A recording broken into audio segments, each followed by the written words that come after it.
ఇక్కడే జనసేన నియోజకవర్గం ఇన్ఛార్జ్ శ్రీనివాస్ గారు, నాగరాజు గారు. అదే మరిగా ఇక్కడ చూస్తున్నాను రెపరెపలాడుతున్నాయి జెండాలు. ఒక పక్క తెలుగుదేశం పార్టీ కుటుంబ సభ్యులు, ఇంకో పక్క జన సైనికులు, ఇంకో పక్క భారతీయ జనతా పార్టీ నాయకులు, కార్యకర్తలు.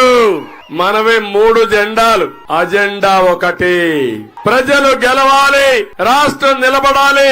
దీనికోసం ప్రతి ఒక్కరు కూడా శ్రీనివాస్ వర్మ గారు చెప్పినట్టు నన్ను అభిమానించేవాళ్లు, పవర్ స్టార్ పవన్ కళ్యాణ్ అభిమానించేవారు, నరేంద్ర మోడీ గారి పైన అభిమానం ఉండే ప్రతి ఒక్కరు ఒక్క ఓటు కూడా అటు ఇటు పోకుండా ఎంపీగా శ్రీనివాస్ వర్మకి కమలం పువ్వు గుర్తు మీద, 666 కి ఎమ్మెల్యేగా సైకిల్ గుర్తు పైన ఓటేస్తామని గట్టిగా చప్పట్లు కొట్టి హర్షాన్ని ఆమోదాన్ని తెలియజేయాలి.